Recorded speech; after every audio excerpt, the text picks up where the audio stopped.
we will let him actually do his thing. Okay, thank you. Anyone familiar with mesh networks already? Okay, good. Then I've got a great audience.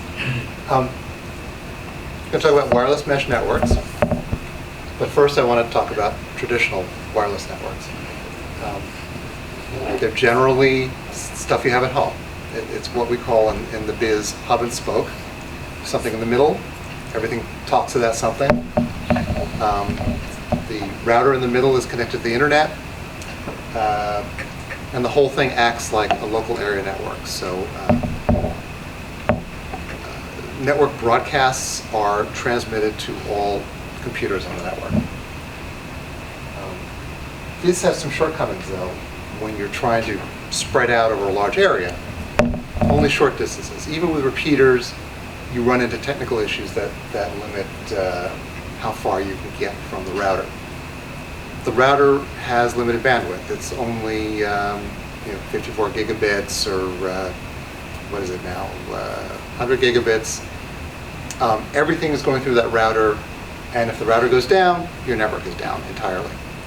I'm sure this has happened to many of you. So, a wireless mesh network is a set of routers, and you can see there's a few around the room. There's one there, there's one on the front desk, there's one in the back, I've got one here. Running special software. Now these are standard off-the-shelf nodes, we call them, another word for router, that when they are turned on, find each other and self-organize. They present as a organized network. You can plug computers in to the various nodes, and the computers will be on a network and can talk to each other. Each node talks to only its own neighbors, and nodes do not have to be able to hear nodes on the extreme ends of the network, or they don't have to hear every single node. All they have to be able to hear is one node that's already on the network. So in this little drawing that I made, we have what are called redundant paths. If any one of these nodes were to go down, the other nodes would keep carrying traffic. The only non-redundant paths are this and this. So let me just activate here. If this node were to go down, this guy is out of business. If this node were to go down, that guy's out of business. But you could build redundancy into the network if you could put more nodes here, so these guys can hear each other. Even if one of these links go down, then you're good. Anyway. So what's good about it? You don't really need any infrastructure. If you bring batteries, you don't need power. You don't need internet. You don't need telephone lines. They can be set up on the fly, ad hoc. Traffic finds the shortest route. It's not going to go ping-ponging around the entire network. The network knows what the shortest, fastest route is between any two nodes, and it will send your traffic through that route. Self-configuring. Just turn it on, and the nodes come up. And actually, as an example of that, Joe Collin brought in one of his nodes, switched it on, and my network immediately picked it up. Nodes are added as they show up. You can span a wide geographic area with point-to-point connections. Yes? Yeah. What is like the length between nodes? The maximum length between nodes? Well, I'm going to get to that, but it's can be up to, I think, 50 kilometers. Depends. We'll talk about more later, but it's surprisingly far. But the router comes with a standard software, and you have to put it in, or the router doesn't come with that. We'll talk about that too. Okay. There's more to go. Sorry. No, it's good. And the whole thing acts like what we call a WAN, or a wide area network. So broadcasts do not propagate across the network, and this is just kind of technical network stuff, which means it can be a little hard for services to find one another. For example,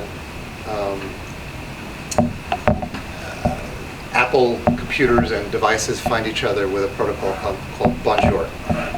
Bonjour doesn't work across one of these networks, as I discovered while trying to prepare a demo for today. As I said before, the nodes don't need to hear every other node directly. They will pass traffic among, using other nodes. Once you connect a resource to a node, it's available to the whole net. So this computer there is connected to that node. This computer is connected to this node. Joe's computer is connected to his node. All those computers can talk to each other. If there was a printer, a network printer, a webcam, we'd all be able to see that across the network. And something to remember is the mesh is the medium, not the message. So it's not an application in itself. It is a way of implementing applications. Just a communication system. So the most popular software out there right now is called Broadband Hamnet. A bunch of guys out of Austin, Texas put together this software. It uses off-the-shelf routers, like you see here. Computers are wired directly to the nodes. So we have wired Ethernet going to every computer from its node. You can do wireless, but you need another node, and you kind of have to hook them up back to back. It's not really meant for that. And every node passes data for the mesh and also provides mesh access to any computers who are wired to it, like I've explained before.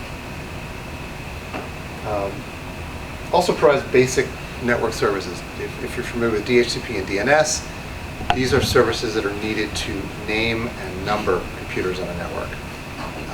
Computers will not work on a network without having a number. And DHCP also enables naming. Actually, DNS enables naming. One really interesting thing about broadband HAMnet and ham mesh networks in general is that they operate under Part 97 rules, not Part 15. So Part 97, if you remember from your ham exams, is ham radio rules and regulations. So that allows gain antennas, it allows more power, but there are some downsides. You can't use it for any kind of business or anything that you can get done with any other radio service. You can't run encryption over a mesh network, a ham mesh network, because encryption is not permitted on ham frequencies. Now there's some arguments back and forth about this. Probably best not to run encryption on it for now. There's another project kind of competing called Amateur Radio Emergency Data Network. Same technology, more or less the same focus. They only produce software for a different router platform, and I'll show you some pictures of that later. For all intents and purposes, it's the same thing, just different bunch of guys. So we're going to address your issue here. You generally need to have a clear line of sight between nodes for communication to work. In a room like this, it's great. Spread out across a park, across a city, you have to take special care. You need to get antennas up high, away from trees and buildings,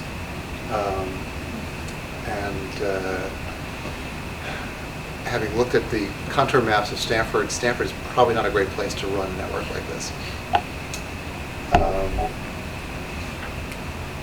You can get quite a bit of range with gain antennas, and I'll show you pictures of those in a little bit. And like any microwave or UHF communication, there's no over-the-horizon communication.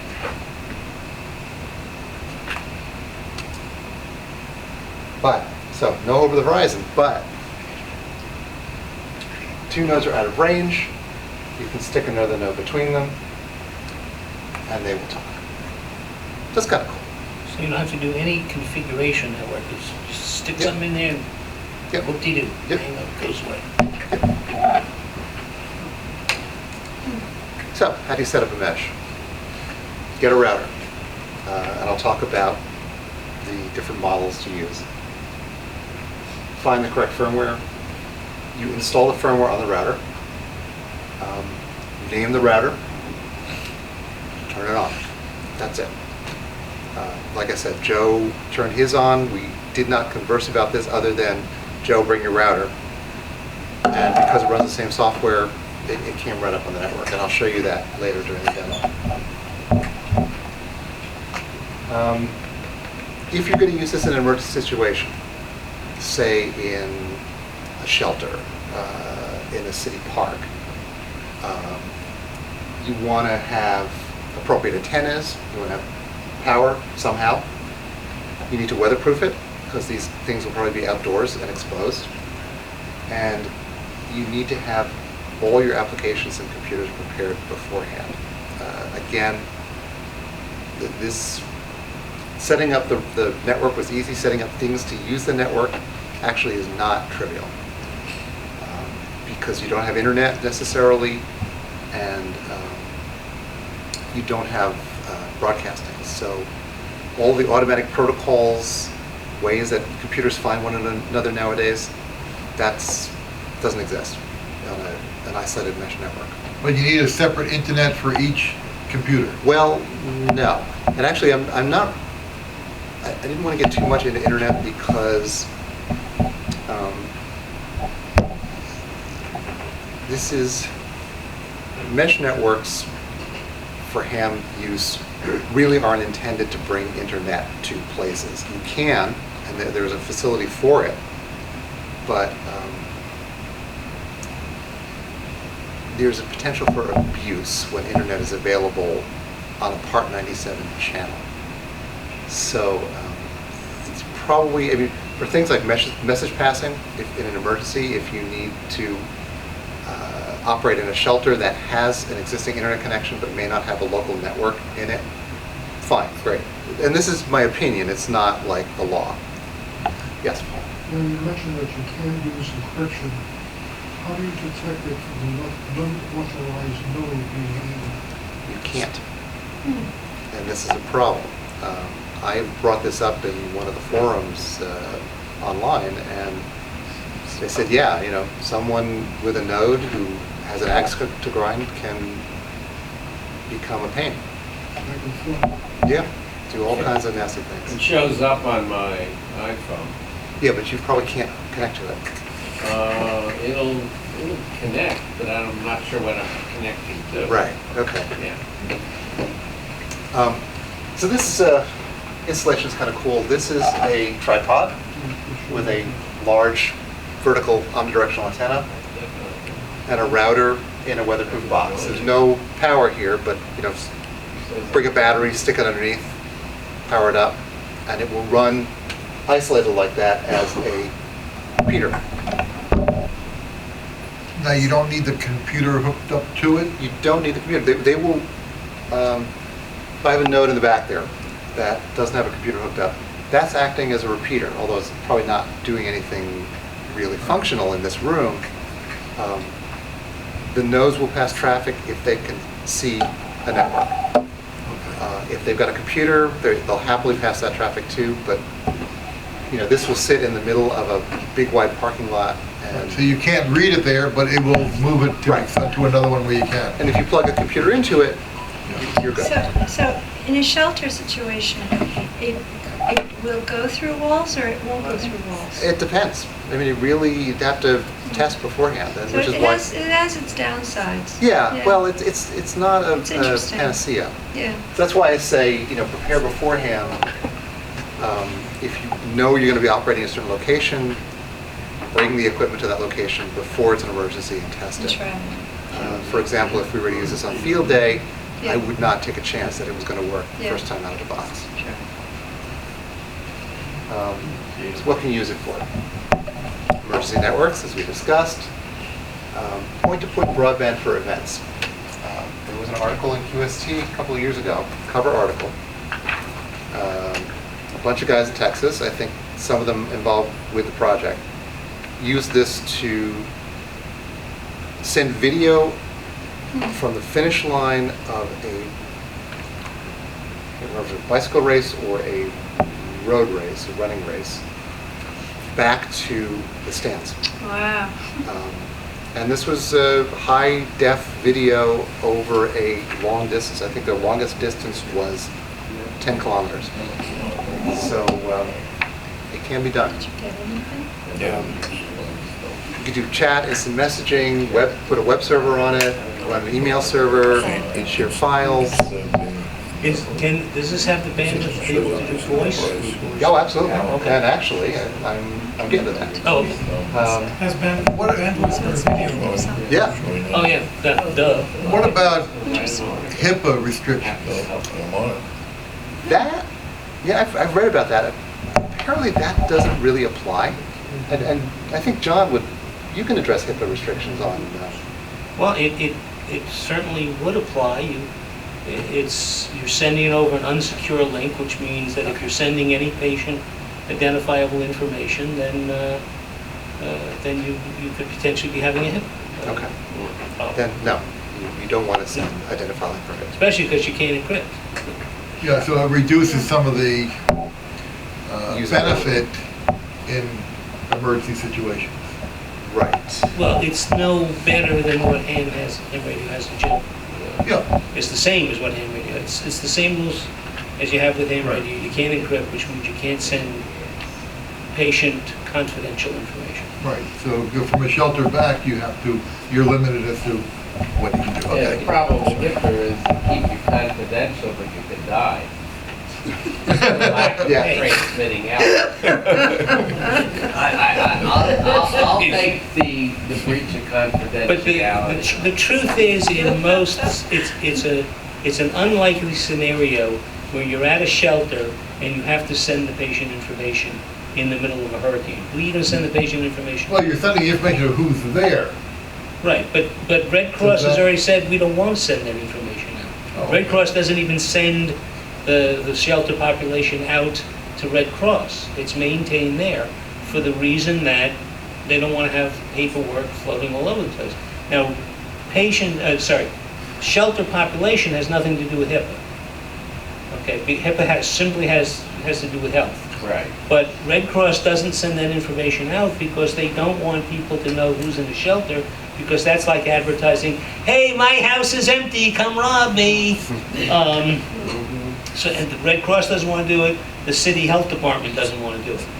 If you're in a shelter and you have to worry about HIPAA, it would be the kind of case of somebody's sick and we need to tell somebody that they're sick and get their medical records, but the likelihood of doing that in the middle of a hurricane is low. Yes, afterwards, somebody in the shelter, they're starting to have a problem. We need to know what kind of drugs that person, need to get in touch with the doctor and give them the name to find out what drugs we need. That's a possibility, and that situation is going to have to be handled by phone. You just can't. But it's a very low probability situation. It really is. Okay. IP cameras, video streaming. You can bridge repeaters. If you've got a clear line of sight, and repeaters would tend to have that because they're up high, you can get high gain antennas between them and connect them. You can also do a repeater remote control. Again, you have a house in view of the repeater antenna, put a high gain antenna on it, and you can talk to the repeater directly. It means save you some trips to the hospital or Sterling Farms. Repeater being the mesh system, not No, actually, if you connect just a point-to-point mesh, basically, it's just a wire or a line, not really a mesh. Antenna up high, wire into the repeater controller, and you're sitting in your house aiming at that antenna, talking to the repeater controller directly, rather than having to drive over to the repeater site and sit in front To of the repeater. program the controller. Yeah. Yeah. Or to regain control of a stuck repeater. There's all kinds of things you can do with it. Remote rig control. You could, it's limited because you need to be up high, but you could run a rig remotely. And I've already talked about bringing Ethernet into a zone. You gotta be careful.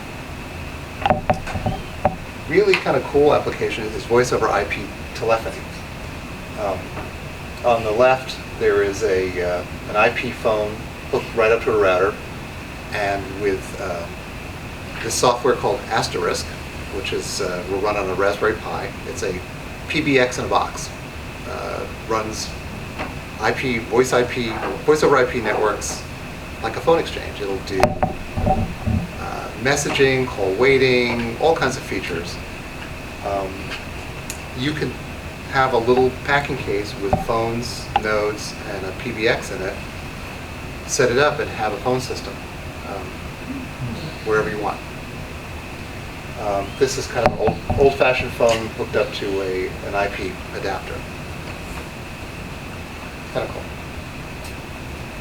Field day logging. This is where I think that we might be able to use this. And I took the liberty of taking our field day plot plan and laying out where I think controllers might go. So we have a nice redundant network over here. We could lose any one of these and the network will still run. If we lost this guy though, CW10 would be incommunicado. But we could put another router over here, say, as a repeater and have redundant paths. Not that anything is going to go bad necessarily, but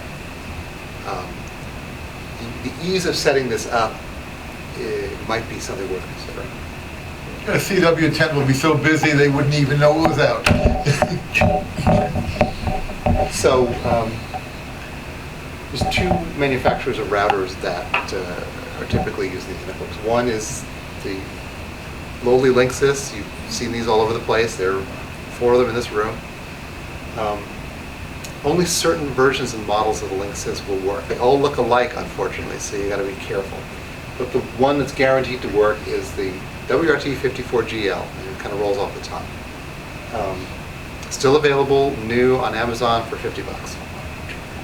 So I'm going to get a couple of them, experiment with this. It's not too much money.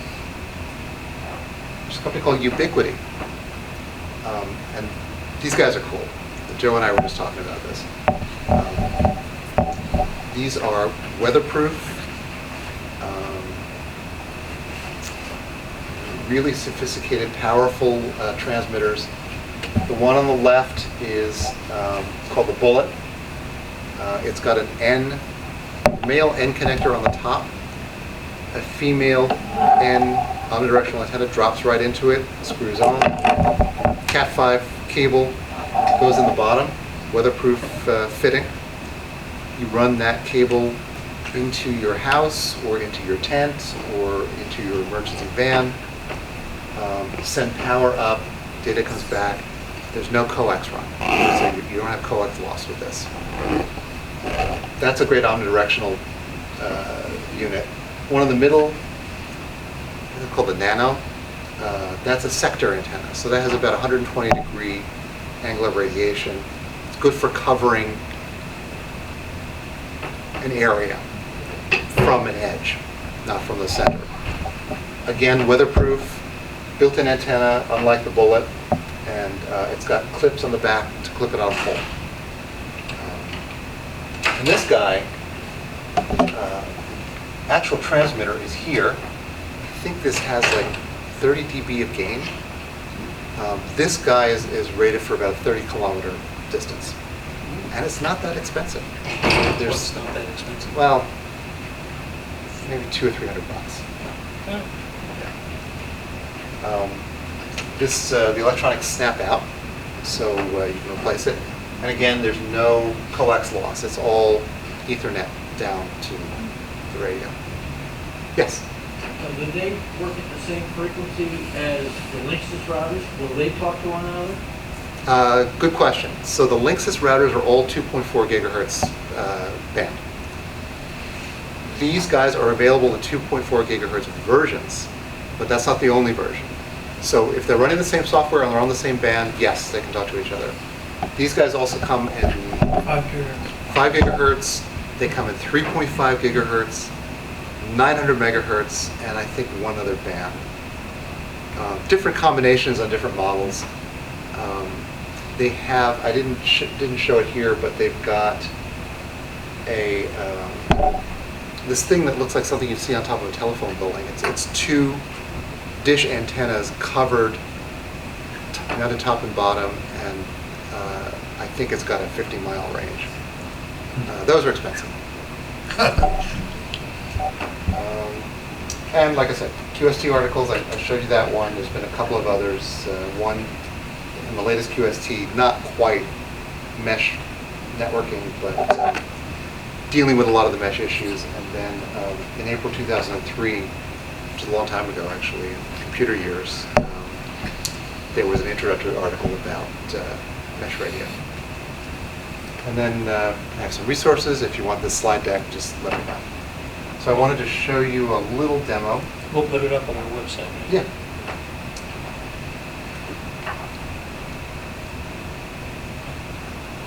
So this is the mesh status in this room. So this node here is the node N2CN-1. -2 is over there, -3 is in the back, and Joe's node is KC1AUH mobile. Can you see this here, these statuses? So this is showing quality of the signal, and it's also showing any services that are offered by any of these nodes. Now I programmed this guy. There's a computer attached to that node, and that computer is running a little web server that is running a little website. So I'm going to access that from this computer. No wires, nothing on my sleeve, no internet.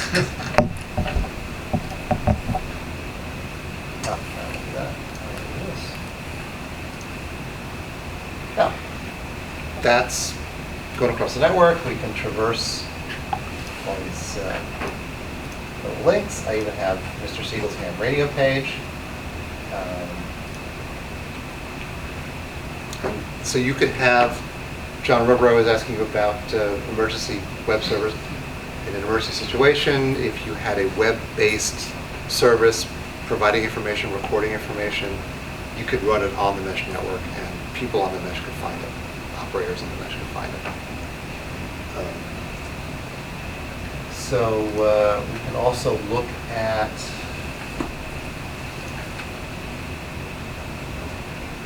technical details, signal-to-noise ratio.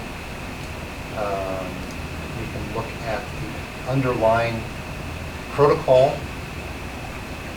see all the different things that it's seeing. I can't answer too many questions about this page because I don't really understand all of it. Also, I think that's about it. Any questions? How do you put the software into the router or into the program, or how do you initiate it? So you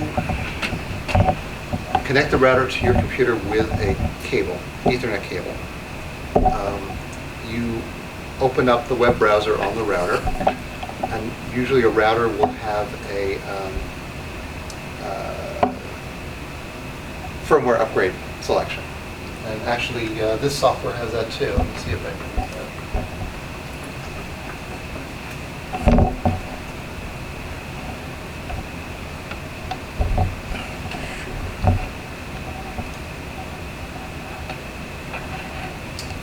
So you see there's a place where we can upload new firmware. All routers have this kind of stuff because it's kind of understood that you're going to upgrade, at least you'll upgrade to the manufacturer's next version of software, but the manufacturers have enabled you, whether by accident or intent, to put other firmware on, and that's what this is. Yes, Joe? I just want to add to what you just said is that you first have to go to the mesh website and download the software that's proper for the node that you're using. If you're using a Linksys or a Ubiquity, you have to download the right software for it. And once you have that software, you can go into the administration on the router and look for upload firmware and select that software and allow it to upload into the router. Now, can you still continue to use the original software and the uploaded software simultaneously? No, it's one or the other. You can reflash it with the old software, but then it doesn't do the mesh anymore. Yes? If you load the software into the router, does that automatically mean you have to go to 97 rules, or can you keep it in Part 15 with that software? That's a good question. It operates, the 2.4 gigahertz band, I think the lower The five first six. channels. The first First six six channels? Okay, the first 6 channels are in the ham band. The other 5 channels are outside. Yes. This runs on channel 1, so it's always in the ham band. If you're below, if you use stock power and antenna, you're operating under Part 15 rules. If you're using a bigger antenna or more power, or you are below that channel 1, and some people are modifying their units to kind of slide it down farther so they don't get as much interference from commercial units, then you're under Part 97.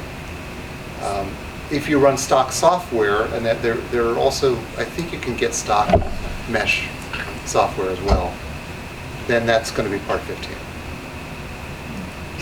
And you use that, that mesh software that you've got, as Part 15. Can you do that?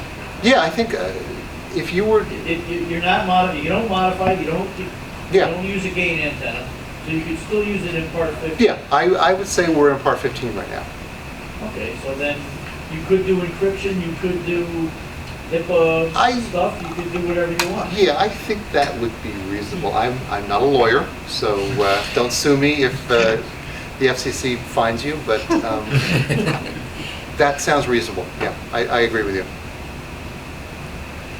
Would you use this, if you're going to set up for shelters and for emergency situations, you should have a package ready to go, full package ready to go, rather than trying to grab one from here and one from there? Yes. Yeah. So This is... if the club were to prepare for one of these CERT events, we would have a package ready to go, but ham radio operators would have to be operating it? If you were using One, higher power or bigger antennas, yeah. And you are operating, you can't use higher power, bigger antennas in the non-ham part of the band. So you would need to have hams if you were in the ham part of the band. And you definitely want to have a go kit for this. You don't want to have to be fumbling through closets, okay. putting it together. I mean, there's a fairly significant checklist: power, antennas, connectors, computers, cabling.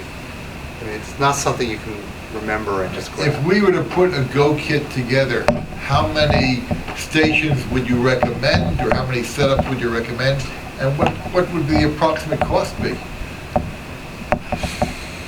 You're talking about too many unknowns, because it really is a matter of how much of an area you're trying to cover.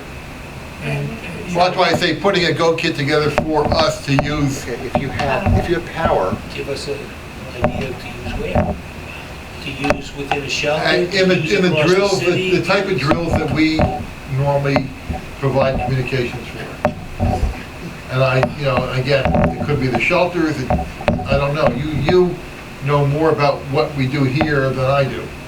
what is the longest distance between the farthest nodes that you have? Well, that's why I'm asking the experts who But do it frequently. He's saying for the things that we do here in Stamford, right now, there isn't a lot of data communications.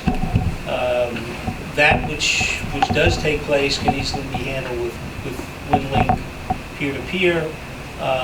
When you're sitting in a shelter like Stamford High, all of the paperwork happens down in the entrance hall. There's no need for computers on the other floors. There's no need for computers in the other locations. So it wouldn't be practical for the club to consider at this time. Yeah, the question is, I know they've built some big networks down in Texas. The question is, they're thinking of those as complete separate communications networks across the city. We haven't seen that kind of need here. I guess you could say, sure, a tornado could touch down, wipe out everything, and then we would need that kind of communications. But do you want to go spend $1,000 to get all the equipment, put together a go kit to be able to come to the city for that? I don't, I don't know that it would ever get used. That thousands of dollars that you're talking about may break down. Thousand, I said 1,000, not thousands.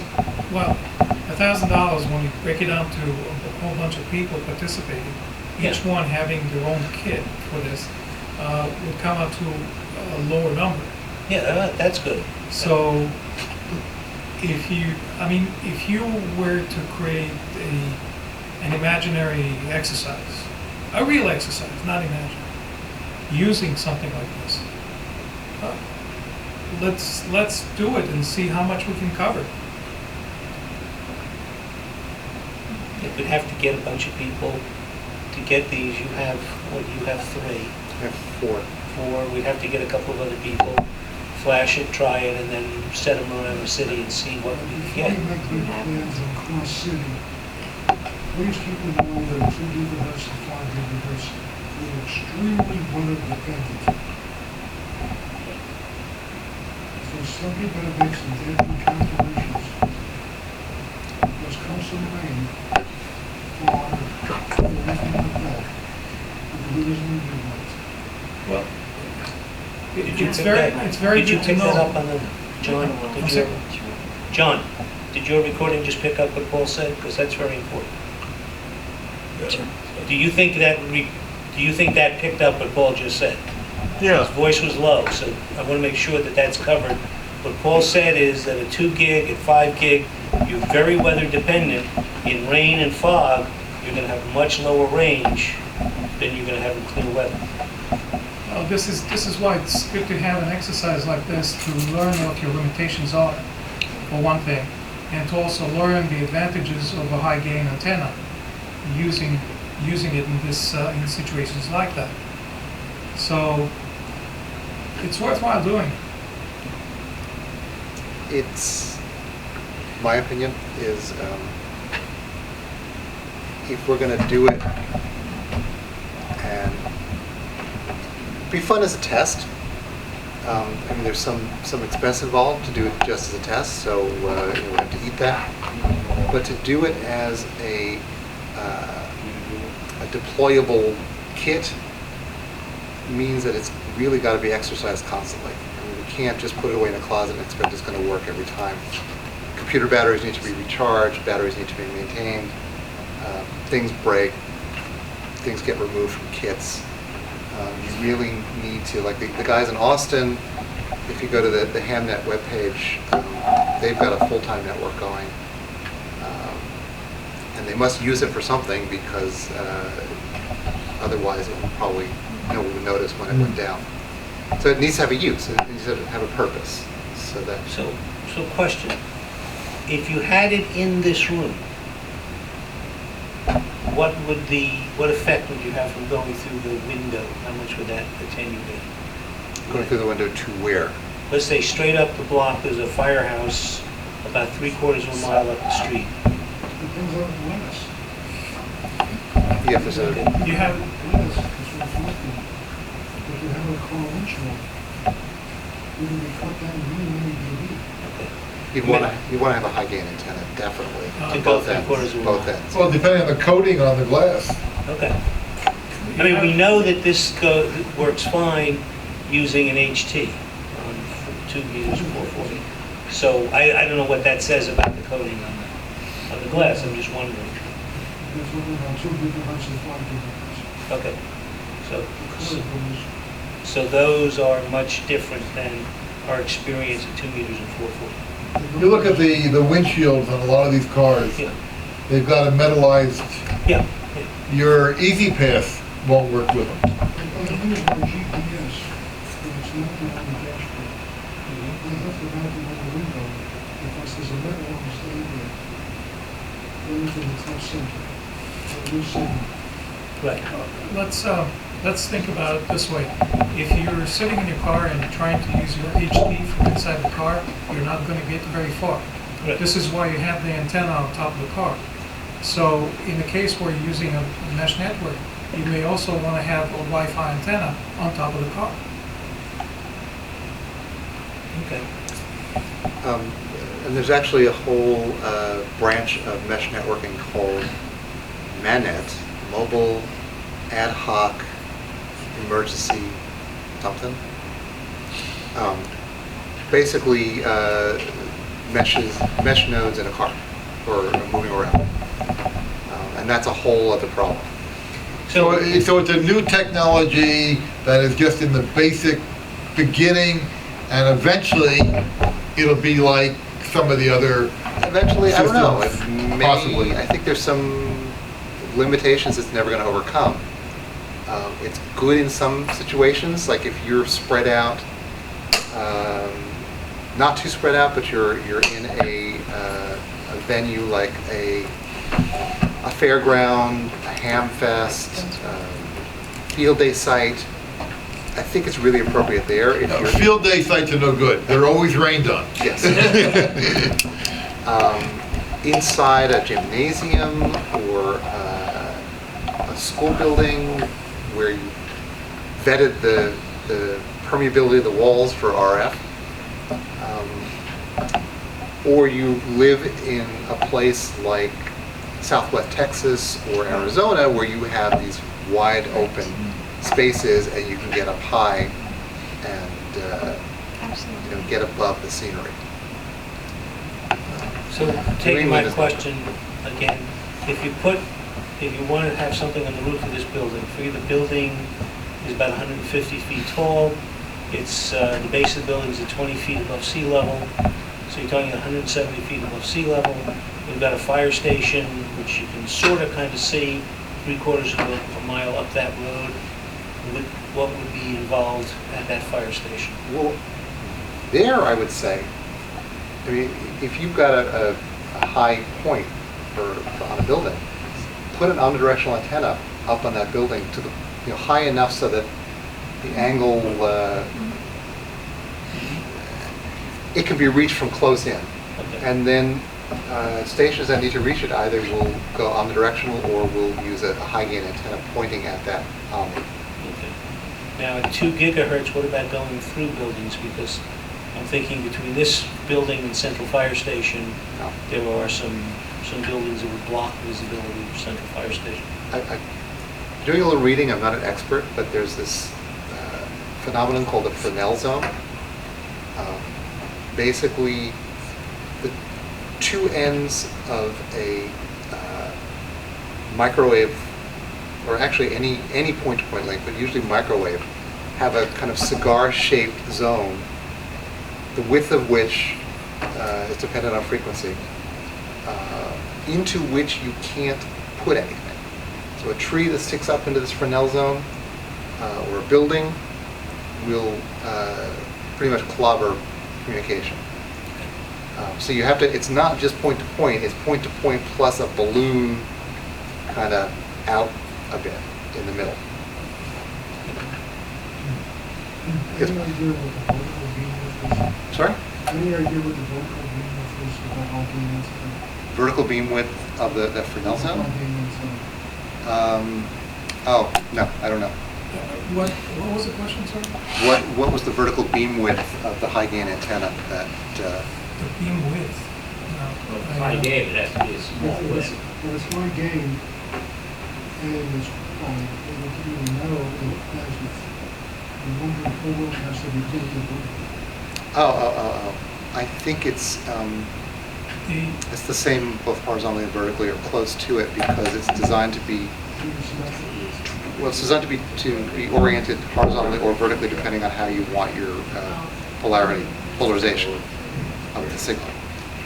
So I got to assume that they designed it so that it would have pretty symmetric beam width, horizontally and vertically. Now, if you had one here and one at the hospital and one at the fire department, would that get around